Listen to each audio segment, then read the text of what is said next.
You're tuned to The Drive on your 24/7 home of the black and gold. Steelers Nation Radio.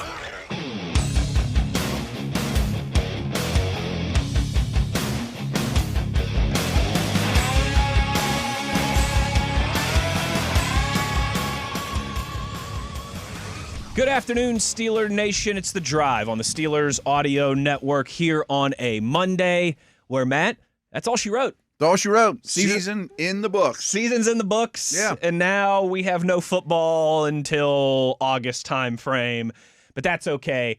Obviously, plenty to get to, but we have kind of finally crossed the finish line of this season. Super Bowl 60 in the books. Seattle 29, New England 13. But, Matt, it didn't really feel like a game that featured that many points, did it? No, and we had a defensive score, a bunch of field goals, a whole bunch of punts, a lot of drives ending with kicks, so to speak. Yeah, and defensive driven. And frankly, it'll be overlooked, but New England's defense did all they could. They played very well. Too. Yeah. I mean, they really did, and I think that's we'll get into all the different stuff here and kind of just spend this first hour of the show reacting to last night's Super Bowl. Sure. But that was kind of my biggest takeaway is through the vast majority of that game, certainly the first half and into the third quarter, both defenses having their way. Yeah. Both defensive fronts, like we talked about, making life difficult on the opposition quarterback, the opposition offense. But Seattle was able to do just a little bit more. Kenneth Walker, Sam Darnold able to do just a little bit more. They build that lead up through field goals. And then all of a sudden they score a touchdown and it's like they put it away. And New England comes right back and scores a touchdown in 3 plays. The offenses woke up a little bit. But for me, that was kind of the overarching story was both of those defensive fronts making it for, a very difficult evening for the most part for the opposition offenses. Yeah, and maybe my big picture takeaway is you can still get really far in this league based off of a defense. I mean, look at some of the best defenses in the league. These are 2 of them, and New England's played that way for 6 weeks, 8 weeks, something like that, and they were never bad all year. Denver, Houston are probably your next best defenses. They're still in it. The Rams had a really good year defensively. Speaking of which, I mean, how good do the Rams look now? I mean, in terms of they're the only ones that can figure out this defense the only ones that can score points on Seattle consistently. Yeah, but I do think you don't. Darnold's fine, but I don't know that you have to have Mahomes or Allen or Lamar. And if you have a defense and you don't screw things up on offense, you can still win with that formula in this league. Is my overriding thing. But that's probably good news for Steelers fans. That is, if you want to localize it, absolutely. Yeah. If you look at, hey, listen, Patrick Mahomes has won 3 Super Bowl trophies in the last handful of years. He's going to be a surefire, no doubt, first ballot Hall of Famer when he retires. And barring something drastic, is already going to go down as one of the best 3, best 5 quarterbacks. Yeah, he's an elite player of all time. But you also look at the last 2 years. Yeah, that's not how the Eagles won the Super Bowl. Not at all. That's not how Seattle won the Super Bowl. It's not how the Eagles won the Super Bowl with Nick Foles in 2018, which isn't recent anymore, but it's still within the last decade. So that long stretch of all the Super Bowls being won by Brady and Manning and Roethlisberger and Breeze, there was a real time period there where like Joe Flacco was the lowest outlier, and he was unbelievable at that time and in that year. And I'm not saying that has flipped on its head, that's done a 180 or anything like that. I'm not saying that all of a sudden you can win a bunch of Super Bowls with Trent Dilfer at quarterback, like the 2000 Baltimore Ravens. But I do think it's shifting in this cyclical nature of the NFL where there is a bar that you have to clear with quarterback play. Obviously, Sam Darnold wasn't great last night, but he was very good throughout the playoffs. But man, maybe that bar of this is what you have to have at quarterback to win a Super Bowl that we've all thought over the last 15, 20 years. Maybe it's not quite to that extent. Yeah, and it was kind of a hopeless feeling when you didn't have that quarterback. Like, how on earth am I going to get a Lamar who hasn't even won one yet, or an Allen who hasn't even won one yet? And you see, the Jimmy Garoppolos and the Jared Goffs and those guys getting close, but never being able to get over the hump. Then they get knocked down by Superman or whatever. Yes. So I do think it's I don't say it's a defensive-driven league. I'm not ready to go there, but the season defenses certainly shortened the gap between defense and offense dominance all across the season and certainly well into the playoffs, that I think, the Eagles were the best, team in this regard of you build a great roster and insert the quarterback, and he makes plays, but he doesn't have to be the driving force of it all. You can still be a really dominant team in this league. I'm going to stick with Darnold, though. He played really, really well against the Rams when needed to be a shootout. So he knew that's in his bag. He had like 4 touchdown passes and 300 some yards. I don't think they get there without him playing phenomenal football in a clutch game like that. Real quick, it reminds me of the Steelers' Super Bowl 40 victory over Seattle, Ben Roethlisberger's first Super Bowl, where he wasn't very good in that Super Bowl. Right. And everybody remembers that and brings that up all the time, but they never talk about how good he was in the AFC Championship game. They don't win the AFC Championship game in Denver without Ben 2 weeks earlier. Real similar, because I thought Darnold, early in the game, I don't want to say he was pressing, but the Patriots were breaking on the ball and looked like if we can steal an interception early in this game when everybody's got the jitters. Christian Gonzalez almost had a couple, man, and that might have changed things. Yeah, exactly. So Darnold was kind of squeaking by the skin of his teeth there for a little bit, and he made some throws, but then there's a stretch he didn't even have Smith and Jigba in the game. You take the offensive player of the game out of the equation. Smith and Jigba didn't really do much. He had 3 receptions for 24 yards and was huge in the locker room for a big chunk of it, But I do think that a huge thing Darnold did do well was sack avoidance. May didn't, and he was under a lot more pressure. Don't get me wrong. It's not apples to apples, but the ability to not take sacks, not have negatives, and how often we talk about sack differential and sacks a quarterback stat and all those things. And, hey, you need to have at least this level of athleticism to move and create and get out of the way. I thought that was, that was on display. Resonated in a big way, yeah. Man, Milton Williams was horseshoes and hand grenades so many times last night. He had to be so frustrated. He was so close to a big play on Darnold 2 or 3 times. And like you said, just enough mobility, just the right sidestep, the right footwork at the exact right moment turns a 6 or 7 yard loss into a 3 or 4 yard gain. Yeah. And that, or even a throwaway is better. Even a throwaway. Right, and that ends up a couple times. Seattle doesn't start pulling away. They don't even find the back of the end zone, but then it's 6-0, then it's 9-0, then it's 12-0. And all of a sudden you can feel that Patriots gripping the ball a little bit tighter, running out of time a little bit here. Yeah. And I think you are absolutely correct in that, especially in the third quarter out of halftime. The Seattle offense started looking more comfortable. Sam Darnold started looking more comfortable. I'm sure they discussed this during the elongated halftime break, that you get in the Super Bowl of Sam, we gotta use our legs a little bit more. We gotta create a little bit more. It's not there. JSN's banged up. All these different things. We need to take those 4, 5, 6 yard scrambles and just live to keep a drive going. Where at the same time, Drake May wasn't able to kind of answer that bell, and it started going backwards for the Patriots offense. I definitely want to get to May in a second, but earlier in Darnold's career, he would not have been able to do that. No, absolutely not. I mean, he would have been the guy taking the sack or the batted pass or driving the ball in when he shouldn't or not playing within himself. I mean, there's definitely a level of maturity there that I'm sure will come with May, and I kind of feel bad for May because people are going to give him a hard time. He turned into a pumpkin. He's going to get ripped on the next few months, And frankly, the whole playoffs were bad. It wasn't good. They were bad for him. They were bad for Josh McDaniels. I didn't see hardly any adjustments from him. And frankly, the offense around him I thought was bottom tier. And they played great defenses all through the playoffs, often in horrible weather too. But he was not good last night. But he was under pressure on 52% of his dropbacks. And for people to give it some perspective there, remember when Mahomes played Tampa and we're like, that poor guy's got no chance in the Super Bowl, and he's just getting destroyed. It's funny you say that because that's exactly what I was thinking. It reminded me of that Mahomes Super Bowl against the Bucs where he's falling backwards trying to make throws. He made a throw when he was parallel to the ground. I mean, right. And his receiver drops it in the end zone.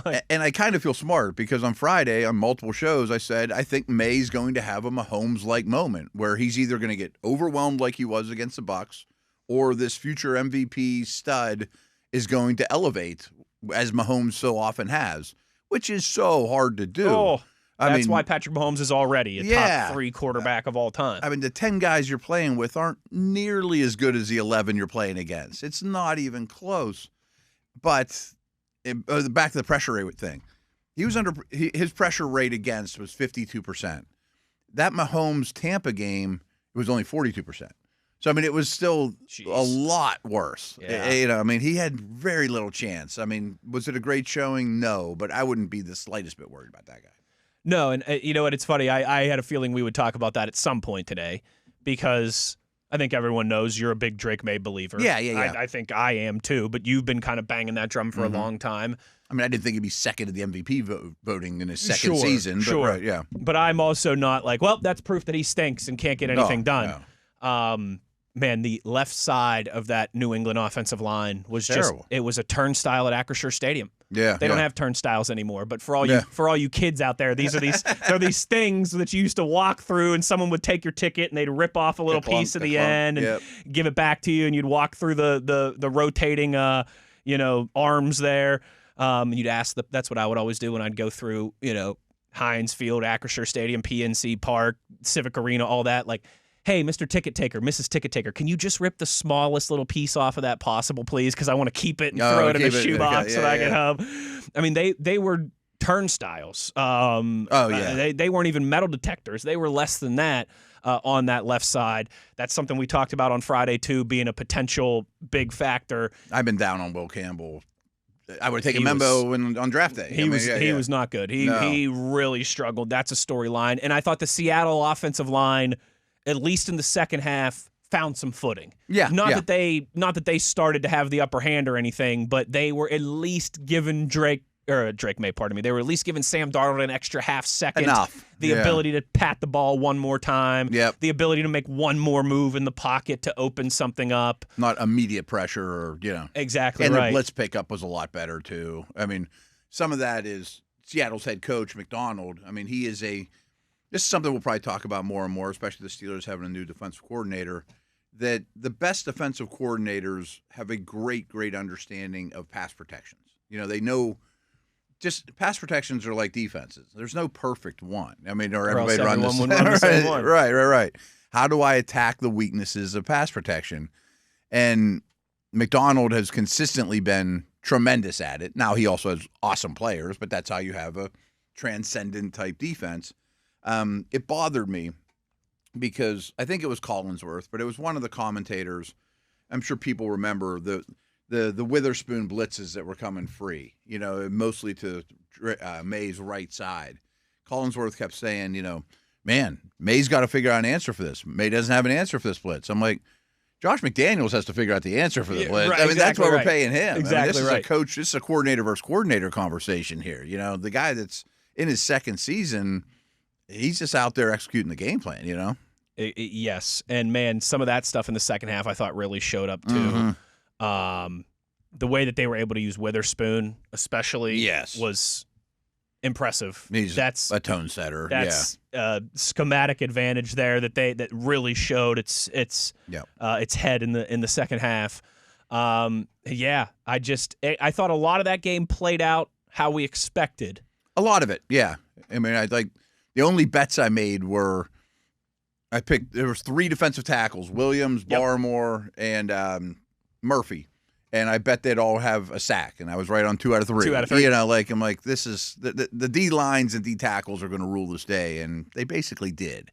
But New England just didn't have anything on offense. Just had nothing. Whereas Seattle, hey, maybe it's malpractice by us. We're about almost 14, 15 minutes into the opening segment here, and we haven't even mentioned the name of the Super Bowl MVP, Kenneth Walker. We'll talk about him a little bit more in this hour, but he was a difference because at least he could take some of those 2 or 3 yard runs and turn it into a 20-yard run and get Seattle into field goal range, and while they were able to kind of build up that lead. But let's get more into that. I got a couple more big.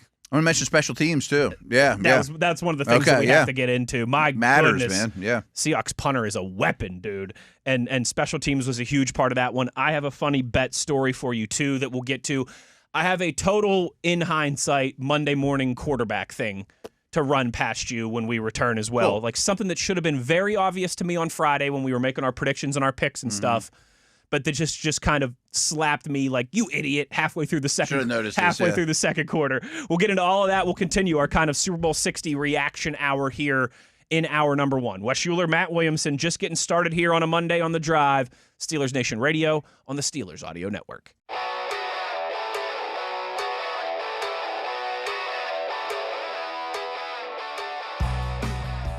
Matt, there's a reason one of the most well-known cliches in our culture is hindsight is 2020. Right? Everybody knows that one. Everyone has experienced that one. But in hindsight, I am so mad at myself that I didn't take the under in that game. Yeah, I hear you. I mean, we spent all week talking about both of these. I think there's 2 times, and you know this. You and I both, I think, fit this bill. We are very casual sports bettors. Mm-hmm. Yeah, I throw a little bit here and there. I make maybe 1 bet a month, and I bet you it's even less than that. Like if you looked on my sports book history, it's probably less than 12 days a year that I make a sports bet. Super Bowl Sunday, March Madness, a couple times during the NFL season. That's about it. And my friends would laugh at me for how little I bet. Because I just want to kind of know at the end of the year, did I make money or not? Am I good at this or not? It's not like I don't be on... Oh no, I lost the mortgage, right. You and I are not like our buddy Mike Pursuta, who is constantly throwing some cheddar down and making different bets on all different kinds of sports. We dabble from time to time. I'm interested. But we're not overly invested. We're interested but not overly invested. Yeah. But I think there's 2 times that you should always take the under. One is week 1 of the season. I don't care if it's college football or NFL. It's just it takes offenses longer to get on the same page than it does defenses. And with 10 new head coaches and 21 new play callers or something crazy. Especially so. Next week 1, take unders across the board. And in college football, these guys don't have preseason games. Like week 1 is like their first time really going at it.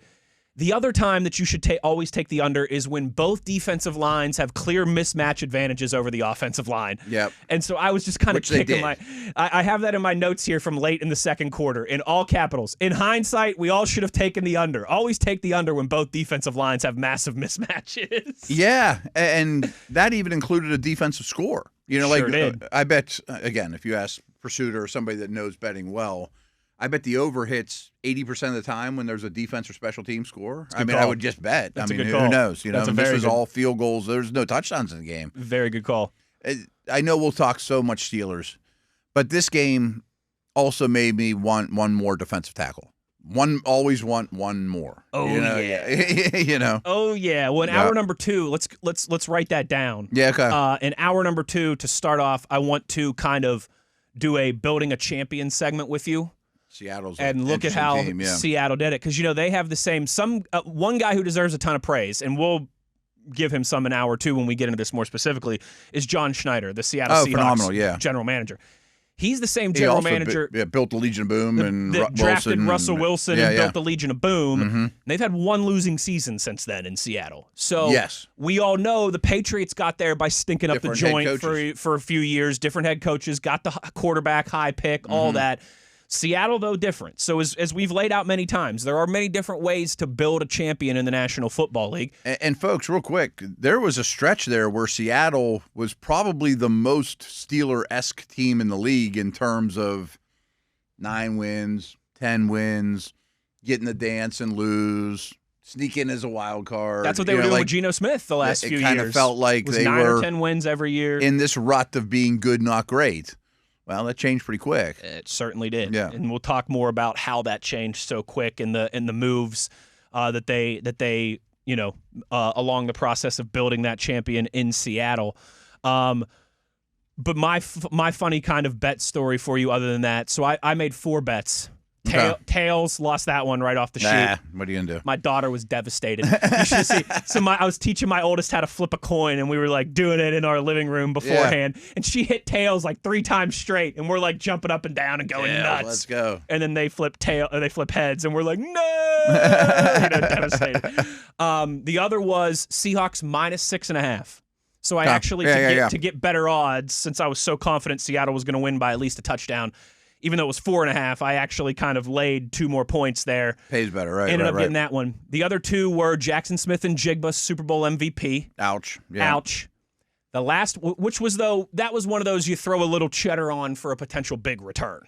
Oh, yeah, any MVP vote, especially if it's not a quarterback. If it's not a quarterback. Mahomes isn't playing or whatever, right. And then the last one was Seattle to score a non-offensive touchdown. So defense nice. Okay. or special teams. Had to pay well, which paid well, too. Yeah. So this all started, I have an account with my dad on one of these sports apps, one of these sports book apps. Mm-hmm. And how it all started was during the pandemic. You know this. My dad's a violinist. Yeah. He's retired from the Pittsburgh Symphony now. But during the pandemic, he was so bored because he wasn't playing any concerts or anything because it was all shut down. I guess he could do anything. Yeah. So he's kind of, he's not technologically illiterate, but You helped him a little. So he's like, I want to put in $50 into a sports thing, and he's like, and just like, we'll bet on some Russian ping pong. Well, you know what I mean, like, something. And let's just see what we can do with that $50. If we end up losing it all, great. If we end up making money, great. You know, who cares? But like, he's like, I'm bored. We're not breaking the bank here. This gives you a reason to watch Russian ping pong. Exactly right. Yeah, and now 5 years later, we have like a little over $200 in that account. So you've done well. It's gone from 50 to like 210. So it's not some crazy, but you know, we're. I started my first because they were a sponsor, and you got $100 free because they were a sponsor, and I've never put money in, and I've taken a little bit out. That's the way to do it. Like, okay, I guess I'm okay at this. So we have those 4 bets, and down the stretch, he's calling me like every 20 minutes, and he's like, "We need to do something else. Let's make a live bet. Come on, we gotta chase this thing. Come on, it's the last football game of the year."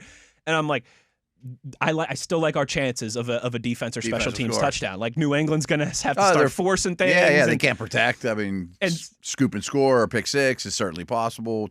Good return guy too. Yep. You know, yeah. And so in that moment where Seattle got was it technically a pick six, right? Because I don't know what they called it now. I think they technically called it an interception because it never hit the ground. Okay. But we went from losing money, and on that one play, we made money. Oh, I'm sure that paid well, yeah. I'm in the basement like, yeah! You know, my dad's calling me like, $5 bet turned into $12 or whatever, yeah. But another name, Matt, speaking of special teams, that deserves a lot of credit today is Seahawks punter Michael Dixon. Yeah. Man, he was a weapon last night.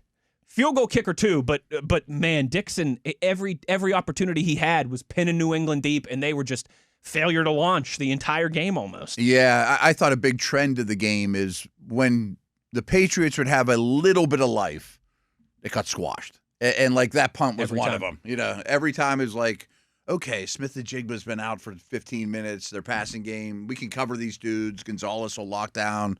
And then, Seattle does something big. And I thought that particular punt exemplified that. But Dale used to make fun of me because even for fantasy reasons, I don't even know who's every team's kickers and punters. I just don't, let alone long snappers. I mean, I would be really, really bad considering what I do for a living. I think especially where you could say 64 kickers and punters in the NFL. How many do you think you and I could name? Half? No.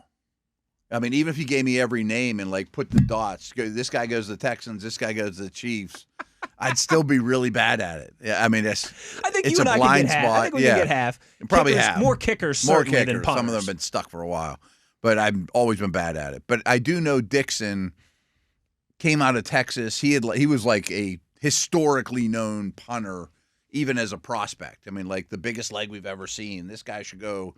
You know, what's too early to draft a punter? Those conversations when his draft were. But a couple notes. First off, like if you look at DVOA or EPA or any advanced stats or any metric of special teams, which is basically only scouting I do special teams, I go to those sites and see who's good, who's bad, and if we break it down further, what categories they're at. Well, Seattle's number one. Like when we broke down Rams, Seattle, which really ended up being the Super Bowl, Seattle was like one. Rams were basically last. Patriots are middle of the road. Mm-hmm. But it's been a huge reason why Seattle is here. You know, the hidden yardage stuff. I mean, we've talked about like their explosive play differential is awesome. But there's a lot of advanced stats, especially in the special teams world, that really favors them too. Kicker made every kick. Now, they weren't the hardest kicks out there, and weather wasn't a problem, but he made every kick. Mm-hmm. The punter was incredible. There were two great punt returners in this game. And to the Patriots' credit, I don't know if you have the box score in front of you, but we know there were a lot of punts, period, in this game. There was very, very few punt return yardage. Oh. I mean, both teams covered exceptional returners very, very well in this game. And it wasn't like New England was bad on teams, but all these things matter, especially if you don't have the Mahomes, Allen, Lamar guy. You know, like you better win in the margins, the hidden yardage, all those things to hoist a Lombardi. It was huge for Seattle. Okay, so let's go Seattle first. 1 kick return for 20 yards. Shaheed, 1 kick return for 20 yards. Okay. 2 punt returns for a total of 16 yards. A 10-yard return and a 6-yard return. Okay. New England, 5 kick returns, obviously, because Seattle was scoring more often, for 141 yards. Okay. I didn't know the kick return numbers. They had that long Travion Henderson 38-yarder that kind of skewed that a little bit. But this is the real There's the kicker, not kicker. Here's the real punter kicker. Not to be punny. New England punt returns 2 for 4 yards. Yeah, and Jones is one of the best out there. I mean, these guys are good returners. I mean, it's just another underrated aspect. There also was not a lot of penalties or poor play in that regard. Now, I also think the refs put the hankies away a little more in the Super Bowl, too. They did. I kind of liked that, if I'm being honest. I did, too, as long as it's not egregious and people are dragging people down. Same. But, I mean, the grandmas or whatever that don't usually tune in don't want to see, why is there all these penalties in this game? Right, yeah. Right. And there's already enough delays and enough elongated breaks and halftimes and stuff in the Super Bowl, right? We don't need more. We don't need the pace being slowed by a bunch of hankies on the turf. Totally. 7 punts for Seattle, 335 yards, an average of 55. Wow. 3 of those 7 inside the 20. And you know what? Even though still, because again, it's not like Seattle's offense, they were able to do enough to matriculate the ball into scoring range to get points. Yeah. But it's not like Seattle's offense was legions better than New England's. No. Bryce Behringer, the Patriots punter too, 8 punts, 356 yards, an average of 55 as well. He had a great game and too. Four of his 8 were inside the 20. Right. So. Right. I mean, both punters doing their jobs. Patriots. All in all, Patriots defense and special teams played well enough to win. They have no. Listen, it's a Super Bowl. It's a team game. They're all going to be devastated. But like those guys have no reason to hang their head. No, they absolutely do not. And I know we mentioned his name, but Christian Gonzalez might be towards the top of that list. I thought he was good as any player on the field. I thought he was very good and like directly took some points off the board for Seattle. Yeah, Milton Williams as well. Milton Williams was great. Yeah, I mean that's a legit group. Now, my one criticism of the Patriots defense was you mentioned Kenneth Walker. Mm-hmm. Their tackling was so-so, and I'm sure their time possession was bad. I didn't even look at the box score, but I mean they were out there a bunch, and there always are jitters early in the games. But their tackling was so-so, and I'm not picking on them, but this is another thing Dale and I have harped on. Spillane's easy to root for. Don't get me wrong. You know, he's got the big neck and he's a meathead and, you know, he's a banger and, you know. Lays his body on the line. Wasn't the 5-star big school guy. Remember when he hit Henry? And I'm like, yeah, that's great. But Walker beat him to the edge every time. Every time. You know, I mean, that's you got to be able to run. Yes. And their linebackers aren't very fast. No, and that is something that you highlighted on Friday. Yeah. 20 first downs for Seattle, 18 for New England. Neither team was great on possession downs. We didn't have a single – this was one of the prop bet things that my wife was tracking for her company. Okay. The whole time she was asking me, has there been a 4th down attempt yet? I don't think there was. There was not a single one for either team. Did New England team. do it late when it didn't matter? Or, And 2-point conversion. Because that was another prop bet thing they had work, and there was one of those later on. My wife had fallen asleep by that point, so I texted her and I was like, just so you know, for the morning for your work, there was a 2-point conversion. I say desperation time. I wasn't on top of all those things, but 4 of 16 for Seattle on 3rd down, 6 of 15. So New England slightly better, but neither team great there. Yeah. Here's the real difference, though, Matt. 71 plays for Seattle to 67 for New England. Only a 4-play difference. That's not massive. And I'm sure a lot of them though were garbage time. Over 33 minutes of possession for Seattle, just 26-49 for New England. What's yards per play? Yards per play, 4.7 for Seattle, 4.9 for New England. Although I'm sure some of the fourth quarter of those stuff were against prevent stuff. Skewed that. Yeah. Like the Patriots had 252 passing yards, but 220 of them were in the fourth quarter. Yeah. You know, that's the real on paper. When people go back 10 years from now, 15 years from now, and they're, oh man, you know, I remember here, you know, the next young Wesley and young Matthews coming through the pipeline. Like, I remember everyone talking about how much Drake May struggled in that Super Bowl 60. Let's go back and look at it.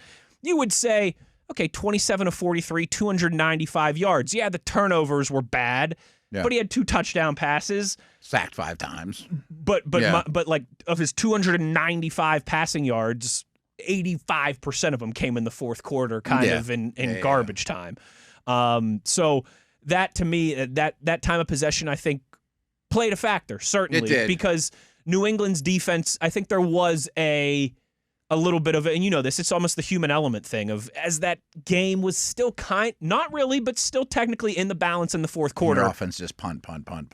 Eventually you get demoralized, and it's like, all right, we can only hold this dam off from breaking for so long. And their defense doesn't go nearly as many players deep as Seattle's. Like Seattle plays 17 guys or whatever. I mean, Hall, who had 2 sacks, could have been the MVP. He's a rotational guy. Yeah. On an earlier podcast, I compared him to like Alex Highsmith. I'm like, on most teams, he would be like a Highsmith. But on this team, he just plays a lot, but not more than the guys in front of him. Yeah. You know, like he's really, really good. He sure is. Ernest Jones played very well. Yeah. Eamon Worry was all over the place. I mean, that whole secondary was on point. DeMarcus Lawrence doesn't get a sack, but I thought still played well. Was still very influential. Same with Leonard Williams. Was very noticeable. I mean, they work in guys like Boye Mafe that you mentioned. And, I mean, it's an impressively deep group. That's one of the things we'll talk about a little bit more here when we do Building a Champion in hour number 2. I can understand that. That depth certainly played out for Seattle. Like I said, they were just kind of able to chip away.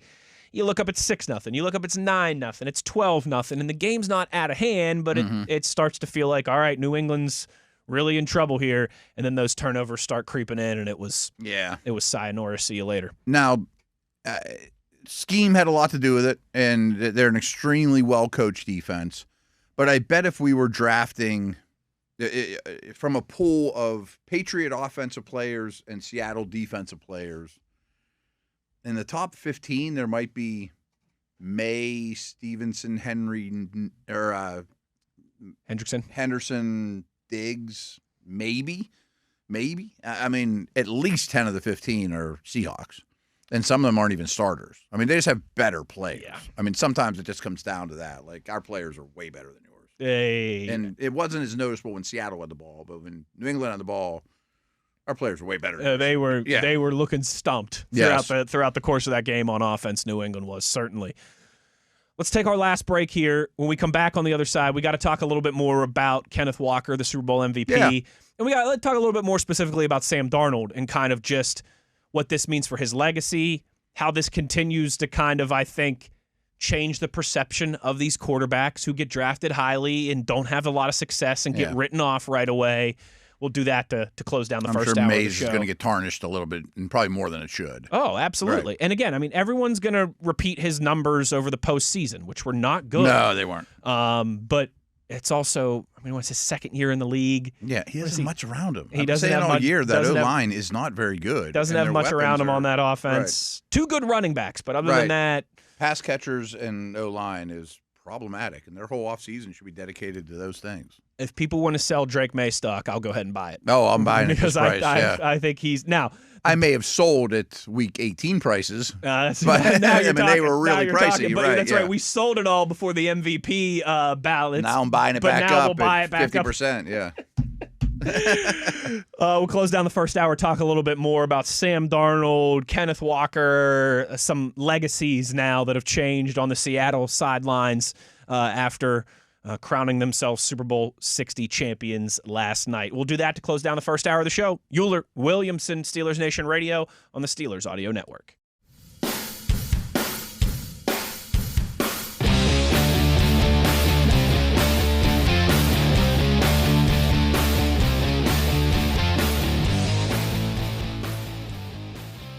Super Bowls change legacies, championships change legacies. Oh, yeah. In any sport. We all know these sports are team sports and individual accolades still matter and all those things, but it is the championships, it is the rings on the finger that ultimately change your legacy, that really cement. The whole goal is the parade. Matt, yep. I understand that a lot of times we are guilty when we talk about, like, okay, who do you think was better? This was a popular, this whole offseason and summer, this was a popular Steelers fan, sitting at the bar conversation. Aaron Rodgers or Ben Roethlisberger, who's better, right? And one of the things you immediately go to is championships. Probably first. It's the first thing on your mind, and then you go from there, If you ask football fans, who's the greatest quarterback of all time? Tom Brady, duh. Why? 7 championships. Yeah. It's not because hard to argue. It's not because he threw for this many yards or he did all this and that. It all comes down to championships and resume. While other things matter on that legacy, certainly that is number one. Which is massively unfair a lot of the time. A lot of the to time. To the Marinos of the world. Yes, right. Yeah. But I also understand that when you are splitting hairs between guys as great as Tom Brady and Dan Marino, right, that's the difference. That's the difference. Right, I mean, between Drew Brees and Phillip Rivers, that goes a long, long way. It is not the end-all, be-all, because then we'd all be saying that Nick Foles is a better quarterback than Dan Marino, which no one's saying. Jalen Hurts is a better quarterback than Dan Marino. No one's saying Eli was as good as Peyton just because they have the same amount of Super Bowl rings. But it obviously plays a factor. Oh, it's a huge factor. But I also think it's more determinant in, that's not the right word, but in the NBA. There's only 5 guys on the field. I can give the ball to Jordan with 3 seconds left. And for quarterbacks. Yes, but if Will Campbell can't block for me, true. You know what I mean? But for I would put the most weight in the NBA legacy with championships. I agree, because you have the biggest piece of that pie. Right, and you play if it's a 40 of 48 minutes or it's whatever. It's a 48-minute game. LeBron James is playing 42 minutes out of those. We know who's taking the last shot. 48. Yeah. Paul Skeens is pitching once every couple games. Yeah. Sidney Crosby's playing a third of the game. Whereas LeBron and these hitter guys comes up every 9 bats or whatever. He can homer every time and you still lose. Exactly right. But I do think for quarterbacks, it's no one. The quarterbacks are high on the list in terms of that. When you talk about Rod Woodson and Revis and these guys, right? No one really brings up. Well, they won a Super Bowl, Yeah, it's nice when their Hall of Fame ballot comes up, but it doesn't keep them out. I feel like it's more of a quarterback conversation specifically in football, which does make sense. They touch the ball every play, Absolutely. and they're the most important guy. Absolutely, of course. That goes without saying, And that's what, man. Last night I think changed it. I know it changed everything for Sam Darnold. Yeah. And again, in kind of a recurring theme, but I think this might be the greatest example that we've seen of it. Yeah, we know the Ryan Tannehill stories, the Geno Smith stories. We've even seen it to a lesser extent, a guy like Mac Jones, things like that. But the kind of, just because a quarterback comes into the NFL and quote unquote fails at their first stop, or maybe even their second and third stops, right, doesn't mean that they are spare parts. Doesn't mean that there's nothing there.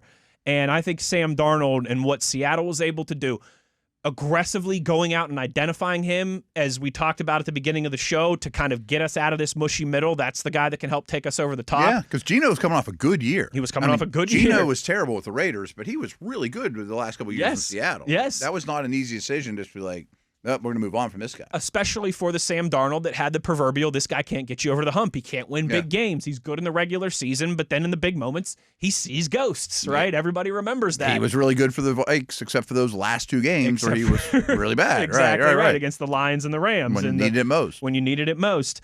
Man, and he also led the league in turnovers this year. And that's exactly where I was going. The big story coming into the playoffs for Seattle, let's not forget it was obviously Sam Darnold, and can he do enough? Yeah. But can he get the turnovers out of his game, where he led all players in the NFL with 20 of them in the regular season and then had 0 in the postseason, not just in the Super Bowl, in the postseason. And big shout out to you for bringing this up. The Seattle Seahawks made history.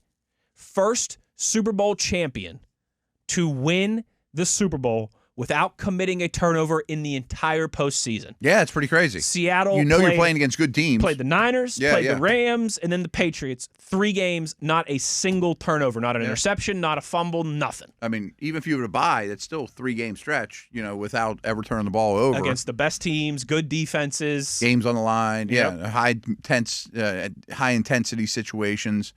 And frankly, I think Coach Tomlin would be pretty proud of what he saw last night. No, win the turnover battle. Don't turn the ball over. Win in the margins, special teams, things like that. Don't take negative plays, which Darnold did well. We mentioned that earlier. His sack avoidance was really, really big too, and those aren't box scores numbers.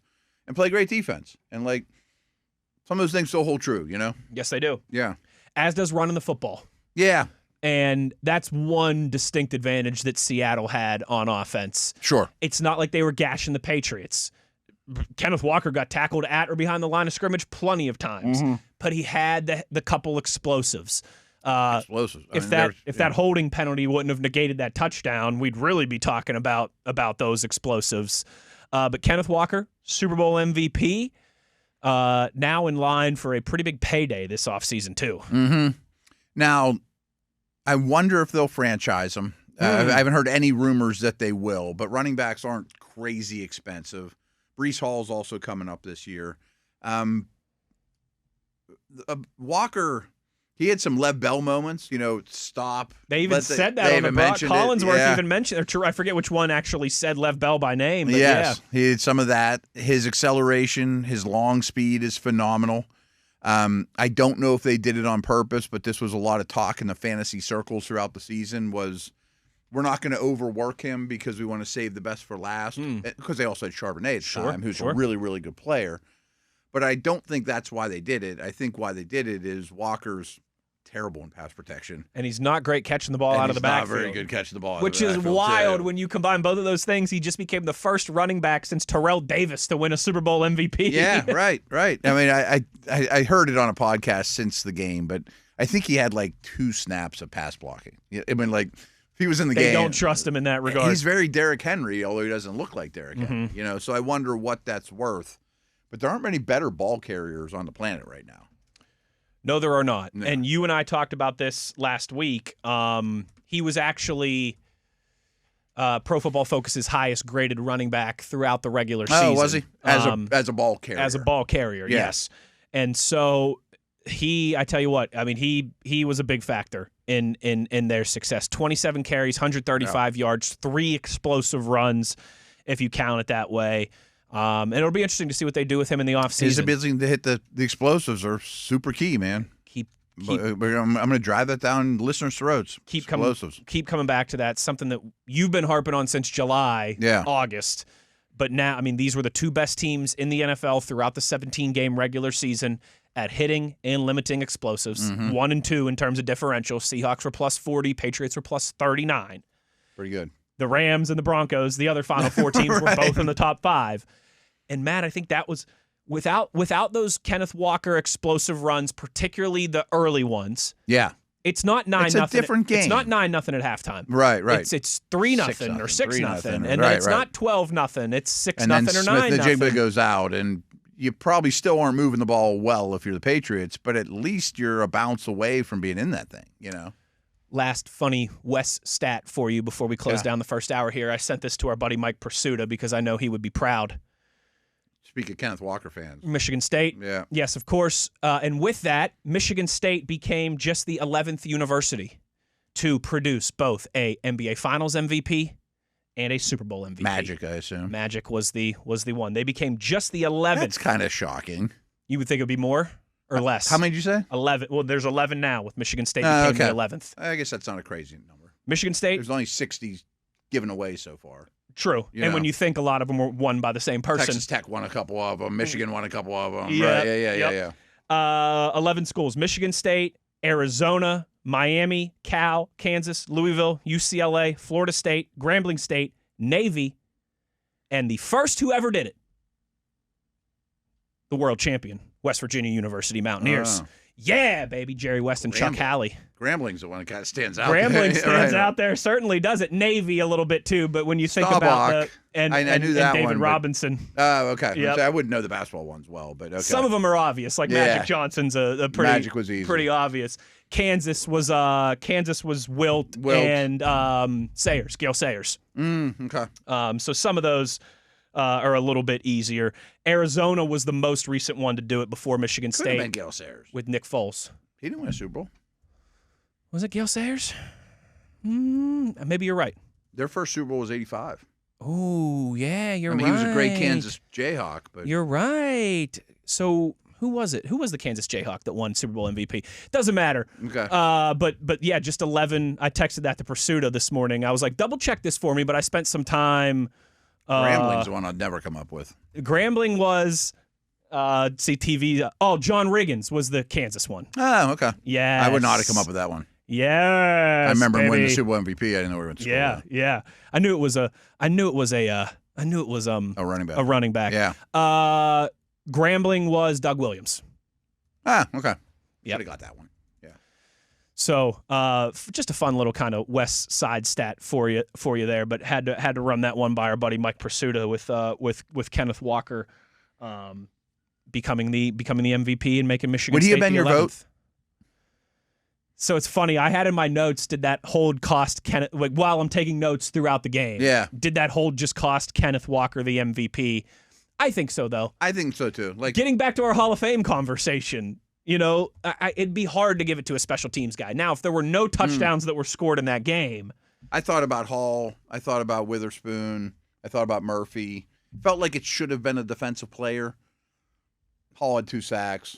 But, I mean, Walker almost had 100 yards in the first half. And I don't know if there was one Seattle defensive player that really stood out as like a Von Miller type Super Bowl performance. So that would have been my vote too, but yeah. It was certainly interesting though. It was down the stretch there. It was like, all right, where's this going to go with Super Bowl MVP? This is terrible, but I mean, like almost as soon as the game ended, I was psyched to watch the new Game of Thrones series. So I'm like, I'm not watching this postseason stuff. So I didn't even know who the MVP was till like 10:30 this morning. I'm like, oh yeah, I guess I stayed up just to wait because I wanted to text Pursuto that stat for the morning show. Hour in the books, another hour to go. And hour number 2, building a champion. How did Seattle do it? What can the Steelers learn from it? We'll get to some of your tweets. We'll also take a look at our first post-Super Bowl mock draft, Matt Williamson. All right. Oh, yeah. All that and more in hour number 2 here on The Drive, Steelers Nation Radio on the Steelers Audio Network.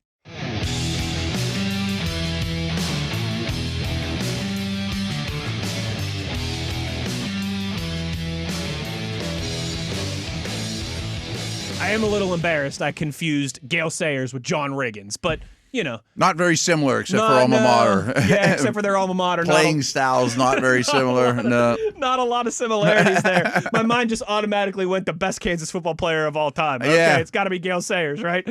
Hour number 2 here. We are going to get to some of your tweets. We are going to take a look. Our guy, Dane Brugler, releasing his first post-Super Bowl mock draft.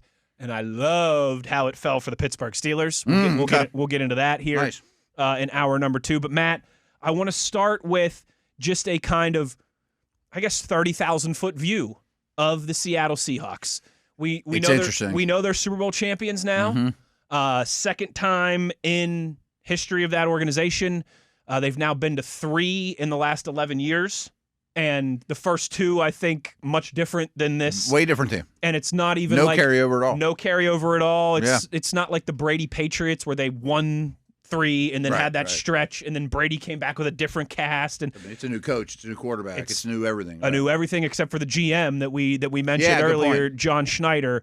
And so 30,000-foot view of building a champion, Matt. I think obviously, and you correct me if I'm wrong, but having this conversation with Seattle feels like it has to start in the trenches. Yeah, well, I think so.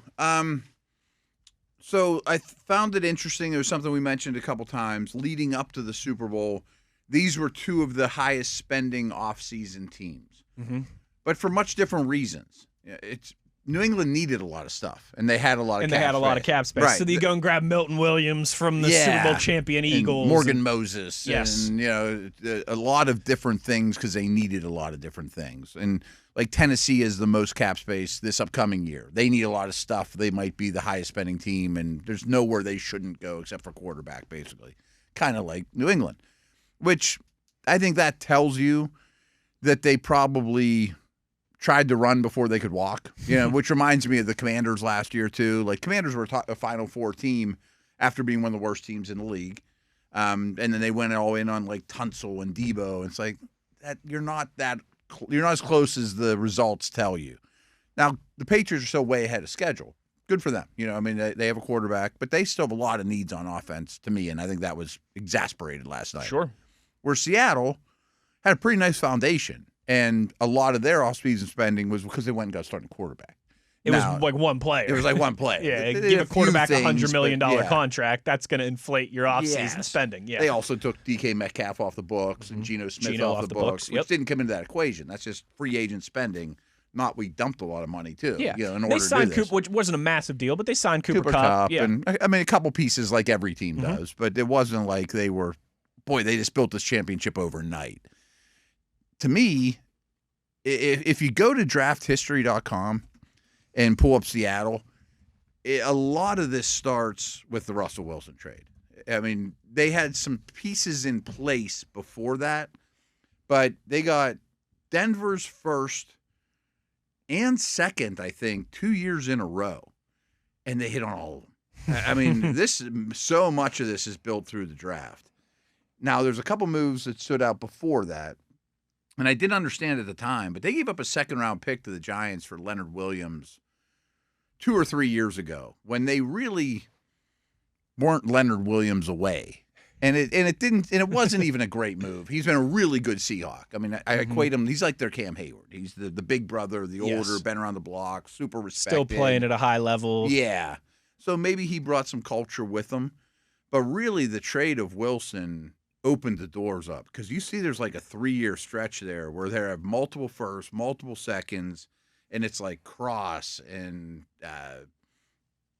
I'm trying to think of some of the other dudes that were there. Witherspoon, Devin Witherspoon, right. Jackson Smith and Jigba, Byron Murphy, Gray Zabel, Nick Emanworry. They're all hits. All hits. All their early picks for several years in a row are hits. They're Guns N' Roses, just hit after hit, right out of the chute here. Yes. Cross and Boye Mafe and Kenneth Walker.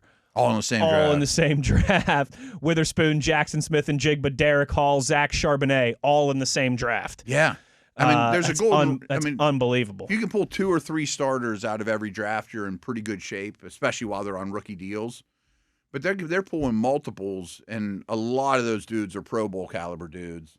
Murphy's one of the best young defensive tackles in the league. Matt, and then they hit on guys like Kobe Bryant and Reek Woolen day 3 in the back of the draft. Yeah. In the 2022 draft, this could go down as one of the better draft years, I think, ever for a team, especially if you take out the caveat of like drafting your long-term franchise future Hall of Fame quarterback. Right. Like taking Mahomes was a great draft. It's a great draft no matter what because you got Patrick Mahomes. Else, right. Yes. But in 2022, Charles Cross, Boye Mafe, Kenneth Walker, Kobe Bryant, Reek Woolen. Yeah, it's awesome. That's 5 high-level starters in one draft. Like the Saints had a draft like that with like Kamara and Ramczyk and Marcus Williams. They had like 5 legit starters, and I think they won Super Bowl like shortly after. You know what I mean? But you're right. Pretty much every year since 2022, they've had multiple second-round picks. They've made 4 or 5 picks before pick 100. Yeah. And a lot of it's because of the Wilson trade. Those are a lot of Denver picks there, which worked out great because then they got Geno on the cheap, and that kept them afloat, and then stepped it up a little too. But again, it shows. Say the Steelers run it back with Rodgers or Derek Carr. Whatever. Or next year they have to do the same thing. If you could string a few drafts together, you got a pretty good backbone. It just. It raises the floor dramatically. It makes your quarterback's life easier too. Like you mentioned, having those guys, producing like 5th or 6th year vets when they're still on their rookie deal that's a big cheat code to roster building in today's NFL. Yeah. And they're not set to lose a lot this year, but I would think in the coming years it's going to get tough to keep people. Oh, absolutely. You got to keep replenishing. But right. It's what just kind of happened to the Eagles last year. Yeah. The Eagles didn't let Milton Williams walk to New England for a big deal because they didn't want to keep one of the best young defensive tackles in the league. We were talking about him the day after the Super Bowl last year. What a wrecking machine he is.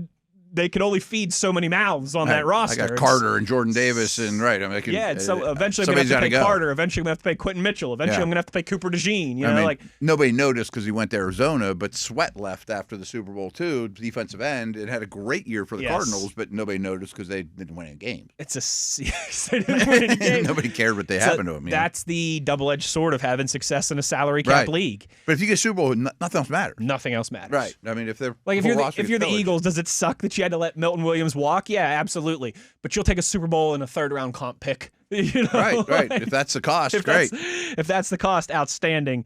And Matt, I think especially, this is something that you and I have harped on a lot in terms of roster building with the offensive line.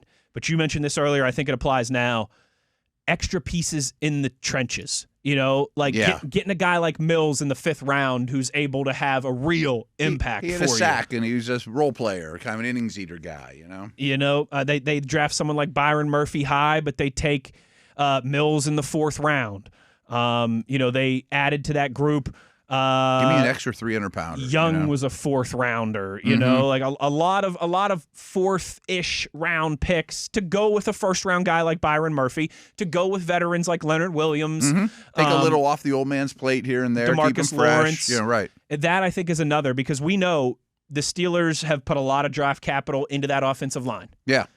And there's been Broderick Jones, I still think the book's not completely written, but there's certainly a possibility he ends up being a miss. But I think we all think Frazier, McCormick, Fautanu are hits on that right side. I mean, if you get 3 out of 4 starters out of those investments, that's a really good hit rate. And then you just get greedy and you add one more, right? Defensive line now. Derek Harmon feels like a good start. You hope you get a little bit more out of Benton and Black. Add another piece to that group. Get a little greedy in the trenches. In those positions, yeah. Have 7 instead of 6. Have 6 instead of 5. One more. That's a big thing for me. I think a big thing in the trenches. We saw that from the Eagles, and then we just saw it from Seattle. Whereas New England was wishing they had 1 or 2 more pieces in the trenches. And like Dale and I talked about this a ton after the Steelers took McCormick, and it was like, they didn't really need that. That was 1 extra. Yeah, he was definitely 1 extra at that point. He was, and what if they wouldn't have taken him? He was 8th offensive lineman going into camp. Yeah, right. And what if they didn't make that pick? It'd be like, man, they 2 guards now. They could 1 more. Now, you know this better than I do, and it's way easier to pull off in college. But I always thought the Bama, Georgia teams that have hockey lines of defensive linemen. It's unbelievable. Right. I mean, there's pros on the bench that can't get out there. It was the greatest advantage in college sports because, all those teams can recruit the 5-star quarterback, and he may hit or not. But especially those Southern teams, those SEC teams, were pumping out. That's the difference. So many D linemen. Right. That's the difference between Alabama and some of the even good programs that they beat up on, like a Notre Dame in a national championship game. They don't have linemen. But not quite to that standard. That's how Clemson, those few years, beat Alabama and was right at the top of that pecking order. Dexter Lawrence. And, obviously, they had Deshaun Watson into Trevor Lawrence. Okay, you've got That's two. Right. But where it really came was that they had the horses in the trenches to Cleveland play. Farrell was a top 5 pick. He didn't hit, but exactly right. Exactly right. Christian Wilkins, they had these horses in the trenches. First round D lineman that they could stand toe to toe with Alabama and Georgia and Ohio State. But then the Sammy Watkins and the Deshaun Watsons and those guys put you over the top. Yeah, but you can find them. I mean, it's a Rich Rod thing. I mean, I can get receivers that I can live with. I can't get defensive tackles. I can get Chris Henry Jr. Yeah. I just can't get, I can't get the stud defensive tackle. Exactly right. I've told this story many times on the air, and I hope I'm not outdated with my recruiting because it's changed dramatically in 20 years. It's changed dramatically in 4 years. But we would get VHS tapes at the time of the top 100 prospects in the country. And maybe there's 8 defensive tackles on that reel. Every one of them went to Texas, Georgia, Ohio State, or Bama. I mean, we had no chance. WVU had no chance at those guys. Penn State might get 1 every 2 years. But they all went to the same schools. And coincidentally, Rodgers and Hamp come out together from Texas the same year. Stroud and Seymour come out the same year. Henderson and Haynesworth. They all went to the same schools. And so we couldn't run the same schemes as those guys. We just got a bunch of lunch pail defensive tackles. Like, you two try to drag down the center and, like, make a pile in the middle. If you two can eat up 3 blocks, that's a home run because you're not going to make any plays, And then the other thing is when the teams that had those D tackles, then they end up having one too many, and they're like, hey, you want to play the left tackle and be Orlando Pace and be the first pick in the draft? You want to learn how to kick slide, son? They make the world go round. And you've seen that proof in the pudding over the last couple years in college football. Mm-hmm. I mean, without a doubt. I mean, it's just these teams don't have that line change, like you say, depth anymore. Right. Because if you're Broderick Jones, why am I going to sit for 2 or 3 years at Georgia behind a first-round draft pick when I can go to IU and make just as much money but start? Yeah. And again, I've told this recruiting story too because we recruited the city of Miami super heavy at Pitt, but we never beat the U on anybody. Sure. But their recruiting spiel was so simple. They would come into the best players in the country's living room and you're going to sit behind Clinton Portis and they Willis wouldn't tell you that McGahee. part. They would say, son, you got 5 years. If you redshirt, and if you start for us, you'll be a first-round pick. You're a tight end? Bubba Franks, Shockey, Winslow, and there was another super stud that I'm not remembering in the world. Man, Jeremy Shockey was unbelievable. They were unbelievable, right. But then the running back gets there, and he walks in the running back room, and there's Portis, McGahee, Gore. Like, I'm not going to beat any of these guys out in 5 years. No. But then they make you into a corner. Right. And then you're a stud corner or a safety or whatever. It's like, it's unbelievable. It is. It certainly is. They took big receivers and made them defensive ends before anyone tried those things. Like, they had the best get-off ever. It's like Darnell Washington was a wide receiver at Georgia, right? Yeah. But it does apply to the pros, too. Like, you could walk around the malls or Three River Stadium. There aren't people that look like Joe Green or that look like defensive. It's a planet theory. I mean, there's just not as many of them walking the earth. And Darnell Washington plays wide receiver in high school, and when he gets to Georgia, and they're like, hey, son, we're going to slap you on the side of the offensive line. Here, eat some steaks. Play some tight end, eat some steaks.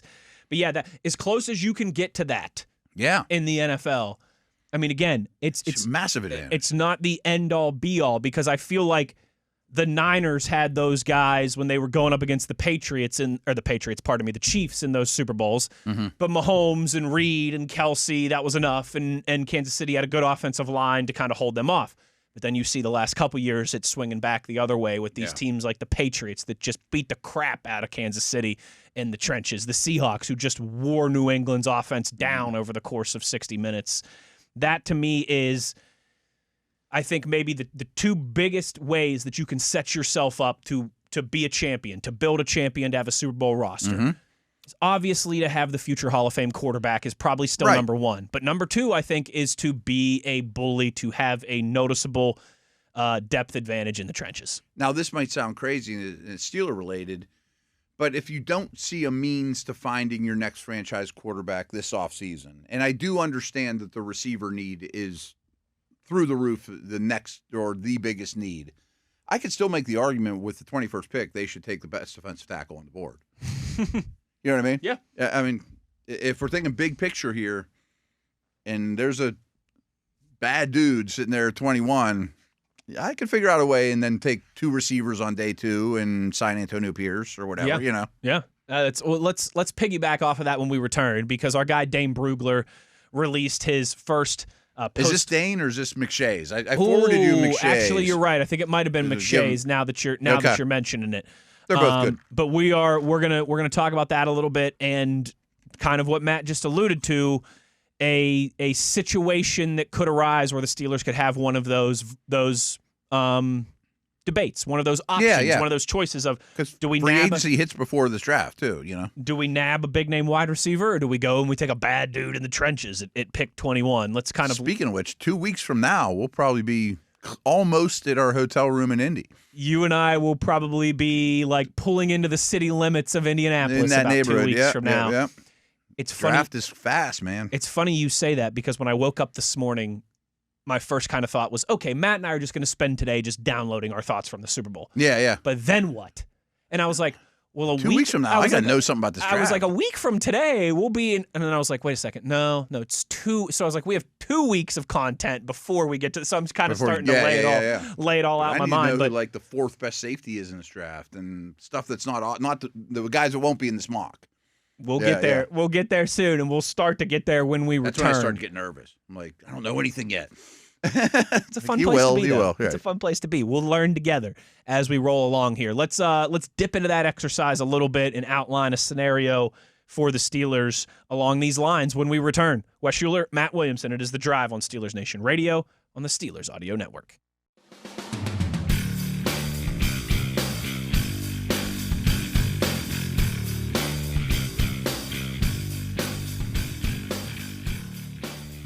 All right, well, you know the drill, folks. Today is the Super Bowl reaction day, and we'll have some more of that as we roll along, actually. We hit it pretty hard, though. Our buddy Alan Saunders from Steelers Now, he was out covering the Super Bowl. He's gonna join us tomorrow. Oh, cool. So we'll be able to talk to him about all just everything there, atmosphere, all that stuff, and then maybe that'll kind of, be our final real Super Bowl specific stuff. But you folks know what that means. You've been tweeting us about it. You've been waiting for it. It's mock draft time. Yeah. We will obviously a lot of making our picks at one point too, but right. A lot of free agency stuff too, as we are now within a month of when free agency will open and kind of when the new league calendar turns over and we officially start the new season. Today though, Todd McShay, mock draft, post Super Bowl mock draft. Obviously, the draft order is set, And the draft order is set. And a lot of this stuff at the beginning is relatively unchanged. Of course. But what really changed was some options for the Steelers at the back end of this thing that I thought would be a good exercise for us to have today. Especially, Matt, like I said, on the back of the conversation that we just had of kind of building a champion and the multiple ways to go about it. Number one, no shocker. This is, I think, all but settled. Yeah. By the way, Kubiak, it's officially He's like, official now. Right. I'm taking the job. As the final domino to fall in the NFL head coaching search, the Raiders have their guy, offensive-minded guy who I'm thinking is going to love the idea of being able to take Fernando Mendoza there at pick 1. Sure. I guess that could always change, but I feel like that's a 99% lock. It'd have to be a Godfather offer or some crazy Lamar trade or something like that I just don't see happen. I don't either. So I guess maybe it's a 97% chance of it happening, but it feels pretty close to being a lock. As does at pick number 2. There could always be trades and things like that, but Arvell Reese to the New York Jets. Yeah, I think that'll be pretty chalky. I mean, unless he does, again, these guys could fall on their face at the combine or pro days, things like that. But as we project, I think that's a pretty safe bet. Number 3, Arizona Cardinals, offensive tackle, Francis. Matt, I spent some time this weekend, too, trying to learn some pronunciations because you and I both struggle with that. Yeah, there's some tough ones. There's some tough ones, especially for guys that are going to be talked about a lot here in the next few weeks, in the next few months. Francis Maui Ngoa, I believe is how he pronounces it, according to, again, the University of Miami pronunciation guy.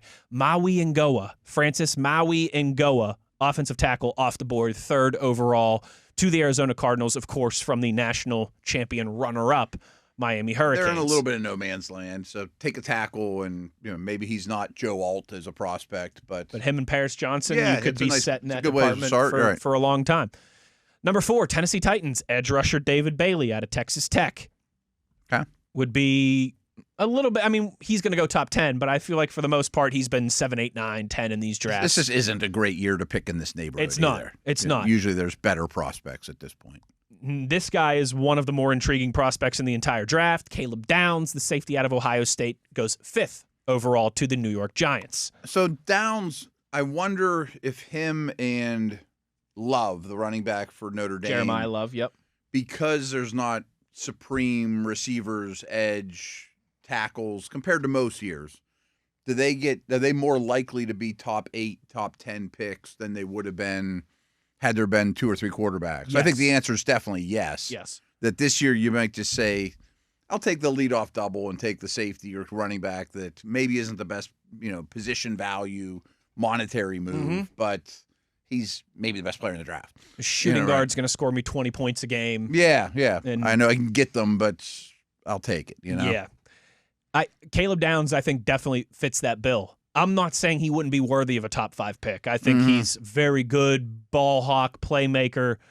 But he in other years could last till closer to 20. Because one of those years where there's 5 quarterbacks taken in the top 15. We said the same thing about Kyle Hamilton at this point, too. He's a rare safety prospect, and I think they took him at 14 or something like that. Yeah. Which in another year could easily be the range for Downs. Yeah, that's usually where and another year we could be talking about, hey, if Caleb Downs is still on the board at 15 or 16, would you think about trading up a few picks, using one of those third-round picks and going and get, your secondary playmaker to plug in there for a long time? He's an intriguing one. Something that'll also help him dramatically, and I meant to mention this with Enumore, is if he can be that true big slot. I just don't know enough about the prospect yet because it's so early in the process. I assume he can come out and play that role as well as deep middle. That big slot deep defender, do it all, DeJean, Hamilton type guy. The league's going to start paying more for those guys. Number 6, the Cleveland Browns. They go to the offensive line, take Spencer Fanu out of Utah. I would go O-line like crazy of him. Yeah. Number 7, the Commanders. They go with the other kind of consensus top 10 edge rusher, Reuben Bain Jr. out of Miami, Washington. It's a huge need. They need young talent on that defense. That would make a lot of sense. Number 8, New Orleans. They take Jeremiah Love, the Notre Dame running back. Okay. I mean, again, safe bet. I would think Shuck would be very happy about it. Great receiver. I mean, if he was not a great receiver, I would have problems with that, Number 9, that now gives the Kansas City Chiefs, Matt, the option to take the first wide receiver off the board. And they take Carnell Tate out of Ohio State. 3 Buckeyes in the top 9. Wow. Here in this mock.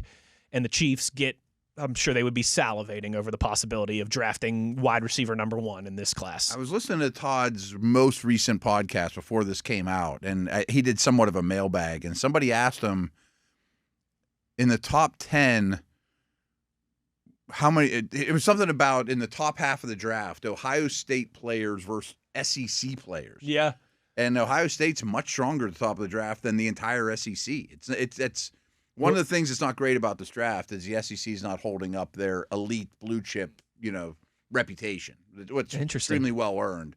Yeah, but there's not the great Bama dude. There's not, all those Georgia guys. Bama's still very good, obviously, but they're not quite what they were. Georgia's still very good. They're not quite what they are. Kind of a down year for both those LSU's teams. Right. down. Yeah. In terms of elite Ole prospects. Miss was really good this year, but they under Kiffin kind of did things differently. So that's a good point. I mean, you throw Sonny Styles into that equation. Ohio State could have 4 guys taken in the top 12, top 15.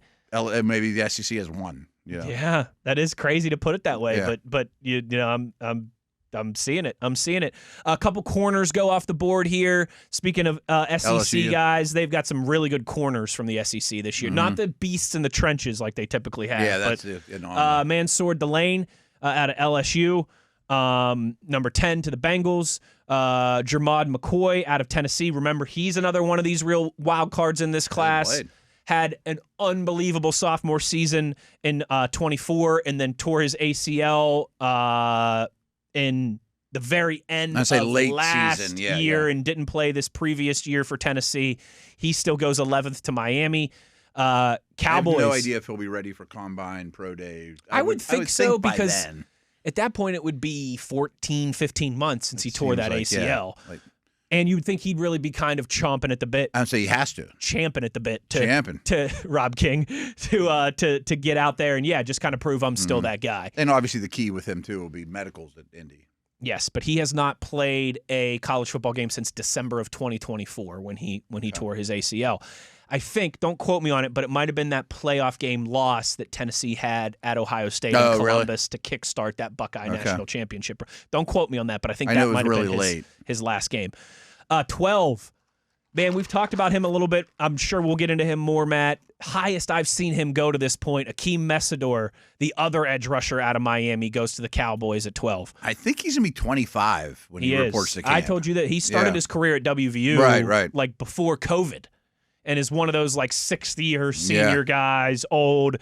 Because a couple of the edge dudes he's competing against are going to be unusually young, and he's unusually old. That's what I think Maybe it depends works what kind against of team him. you are, And I think he's a good player. I wouldn't be surprised if he went in the first round, but 12 is probably a little rich for my blood. That seems rich, yeah. I don't see a special player there. No, I do not. Right. I see a good 10-year, solid number 2 guy, right? Yeah, B+ type NFL player.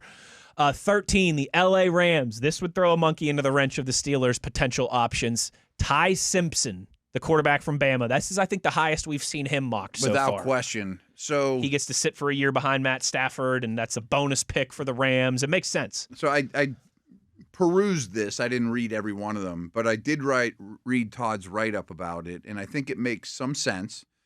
And I also listened to a Locked On podcast that was just about Simpson.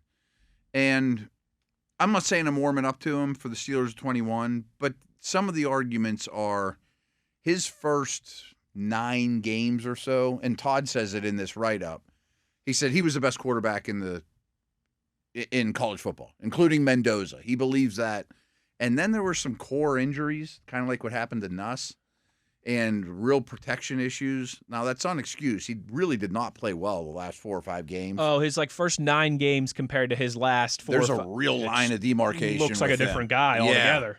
But if you're getting the first 9-game guy, well, that's a lot different than the last 5-game guy. That's what's going to make his scouting evaluation really difficult. And, hey, by April, I might be like, I'm gladly taking him. I'll trade. Will you trade? Maybe that's the answer. Or I'll be like, not for me. There's a lot of these guys that you and I are interested to pick the brains of the draftniks on when we get out to the combine. I just need to watch them more, too. But I think Ty Simpson might be at the top of that list, especially when you consider the Steelers need a core. I want to talk with Caleb Downs about these guys. I want to talk, a lot of these guys that are very intriguing. Chambliss as well, the other quarterback. Absolutely. I want to see a true height on him. Absolutely.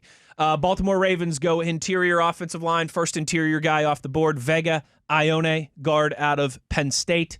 Huge need. 15, the Bucks go with another one of those Ohio State defensive studs, linebacker Sonny Styles. He's super impressive. Oh, he's a freak athlete. Yeah, he really is. True off-ball linebacker there at pick 15 for the Bucks. The Jets, this is the Sauce Gardner pick from the Colts. Second wide receiver off the board, Mekhi Lemon out of USC, goes 16th overall. They'd already taken Reese. The Lions at 17 reinforce that defense. They go edge rusher Cassius Howell out of Texas A&M. 18, Minnesota Vikings, the other Tennessee corner that's going to go in the first round. Yeah, he's got a real good chance. Colton Hood goes 18th overall to Minnesota. The Carolina Panthers at 19. This is a guy who's very intriguing to me in this draft. Kenyon Sadiq, the athletic freak tight end out of Oregon. I think this is probably about the right range, but he's one of those guys, if he was getting top 12-ish buzz by the time we get to the end of April, wouldn't surprise me. He's a weapon. I think he's pretty safe, too, kind of in that Banks or Downs and Love category. Like, not the most sought-after position, but I know what I'm getting. I know what I'm buying. Tyler Warren, Colson Loveland, he's going to give you some impact right away. It used to be, boy, it takes them a couple years, but now it's Bowers, it's Loveland, it's Warren, and McBride. The tight ends that are coming to the league are way more developed than they used to be. Another theme that we've started to touch on for this upcoming NFL draft, Matt, is off-ball linebacker being it's a good year for off-ball stronger linebacker. Than typical, particularly with the top-end talent. We've seen in recent years where there haven't even been one drafted in the first round. You'd be pretty darn good to go first round. It's like a guard or a center, right? This year, 2 in the top 20 as the Cowboys with their Micah Parsons pick from Green Bay. They take C.J. Allen, linebacker out of Georgia. Okay, yeah. And so that leaves for what I think would be a very interesting debate for the Pittsburgh Steelers, Matt Williamson, and here's why. At pick 21, you'd still have some intriguing tight end or some intriguing wide receivers, only 2 off the board in the top 20. In a rich first round of wideouts. I would be giving the googly eyes to Jordan Tyson, that wide receiver out of Arizona State. That's where Todd McShay has this pick mocked for the Steelers. Your kind of perfect running mate for DK Metcalf gets dropped right into your lap here at pick 21. And he goes pick 22 to the Chargers. Defensive tackle Peter Woods out of Clemson. I would be very tempted here at pick 21. Maybe, trade down 3 spots or whatever. Yeah, because Denzel Boston's still there, the wide receiver out of Washington. Malachi Fields out of Notre Dame is still there. Yeah. Todd said on a podcast. Lee Hunter, the interior defensive tackle out of Texas Tech, who's really been burning up the airwaves. He's still there. So you would have 2, I think, really good defensive line options and 2 or 3 really intriguing wide receiver options. Yeah, and these mocks will change a lot over the coming months, and as people learn more, and teams don't even know these guys 100% yet. But it does look like 21 is going to be a real good spot to match with the Steelers' needs. I mean, that there'll be something you're going to like there. And the one note I heard Todd say on a podcast was Boston's from Washington, the wide receiver, that if everything's coming up Boston and Washington in the football world right now. If he runs really well at the combine, Todd said, I might make Boston my wide receiver 1. Really? Yeah, because he thinks he's going to be like a 4.55 guy. But he's like, if he's under 4.5 and is faster than I think, interesting, he could be the best receiver in this class. He's just like kicking it around as an evaluator. Yeah. Hey. Which I can get, yeah. There's not a clear number 1 wideout. You There's- may end up with, like Smith and Jigba. I mean, you might end up getting the best wideout in the draft at 21. Emeka Ibuka. Justin Jefferson. Yeah, right. I mean, it happens. There's a history of that. Yeah. Certainly. So he has Steelers taking Jordan Tyson. Chargers go with Peter Woods. Man, both of those guys would be. They'd be thrilled with that. I'd sign up. I would trade I might trade 21 for both of those guys right now. I was just going to say, I think I would trade 21 for Tyson in that extra right this minute. I think I would too. I know that there's a lot of varying opinions on the wide receivers, but if Tyson lasts through the first 20 picks, I would be surprised. Yeah, me too. I think there's so much upside. Seems like almost there. Everyone has him second or third at worst. Top 10, top 12. And what I didn't realize, because again, I just haven't studied them enough, Todd mentioned he'll play all 3 receiver positions too. He can go to slot, he can play the action, but Chargers take Peter Woods at 22, right behind the Steelers. Eagles go Keldrick Falk, another one of those big-name edge rushers. He's the young guy out of Auburn. Browns at 24 go Denzel Boston. I would hate that. If Cleveland gets Spencer Fanu and Denzel Boston, I would not like saying that the Browns had a very good first round. Bears at 25 go TJ Parker, another one of those defensive lineman edge guys out of Clemson. Malachi Fields, wide receiver out of Notre Dame, goes to the Buffalo Bills as they continue to try and find a weapon there for Josh Allen. Caden Proctor, the big tackle out of Bama, goes 27 to the Niners. The big tackle out of Clemson, Blake Miller, he goes 28th to the Texans. A little run on tackles here. The Rams don't get those options at the end of the first round, right? 3 straight here is the Rams at 29 go with Monroe Freeling out of Georgia, 6'7", 315 pounds. He's the one I think could go past all the others. Said and done. Yeah. I think so. Watching drills. Just turned 21 years old. Yeah. There's like some Broderick Jones. There's a lot of potential and upside here if you can get this guy in the right setting. Lee Hunter, who I'm continuing to like, goes 30 to the defensive Broncos. My goodness, goes 30 to the Denver Broncos, pardon me. Not even what they need. If you could add him to that defense, that's the type of greed they speak about in the Bible, Matt Williamson. Yeah. The Patriots go edge rusher Mason Thomas out of Oklahoma. And Which is fine, but I would have taken one of the OTs if they would have fallen. Absolutely. Yeah. I might even try and trade up a few picks if I'm New England and there's still those guys sitting there. 3 or 4 of them sitting there, yeah. Seattle Seahawks, Super Bowl champions. They add to the wide receiver room KC Concepcion, who we laughed about last week. He's a free agent and Cup's old. Yeah. Yes, he is. Old by football standards. Seattle does have 3 defensive backs hitting free agency too, though. Ooh. Not the hugest names, but starter types, Job and, Is Reek Woolen one of those guys? Woolen's one of them. And he's probably going to try and cash in somewhere, I would imagine. Matt, one more segment to go. What do you say we close this thing down with some tweets on the other side? Love it. We will do that when we return. Wes Uhler, Matt Williamson, one more segment to go here on The Drive, Steelers Nation Radio on the Steelers Audio Network.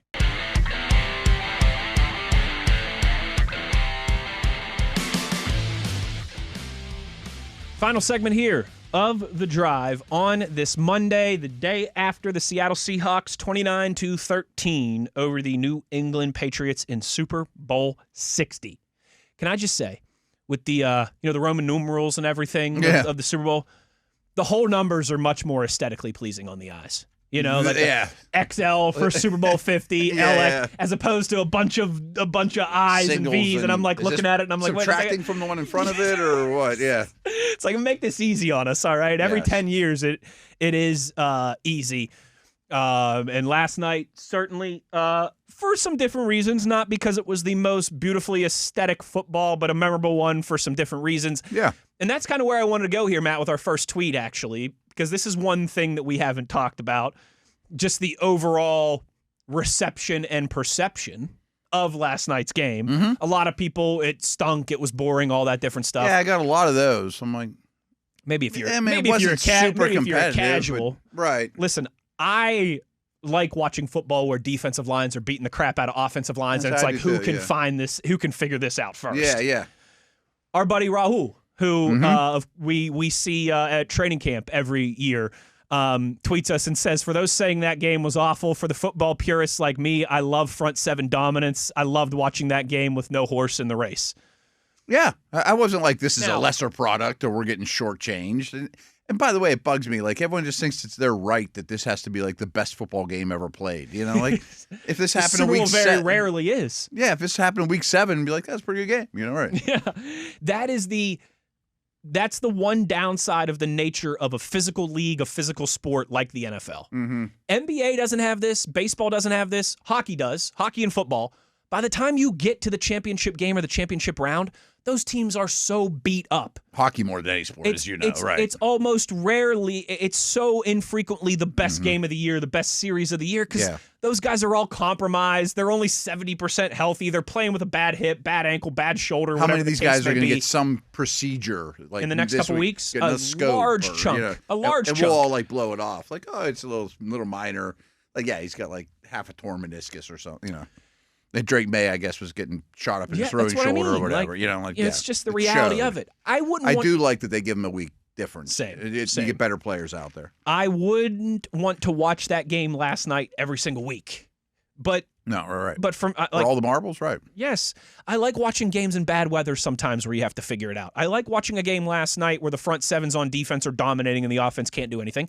And then I also like watching the 38-35 shootouts. Like, yeah. That's what the game is. That's what the game is. Right. I mean, there's great hockey games that are 1-0, or baseball games that are pitcher duels. That doesn't mean it's bad.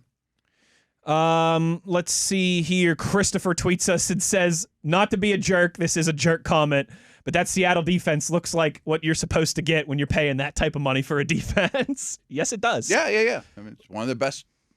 I still think Houston's is comparable, but it's one of the best 2 defenses in the league. That should be if you're just looking for dollars to production, that's what you should be getting. And that's one of the things we talked about with Patrick Graham, right? Yeah. Giving him a D roster, but getting C+ results out of it. Yeah. As opposed to now, we think he's got a A-, B+, A- roster, and let's see what he can get out of it going forward. Yeah.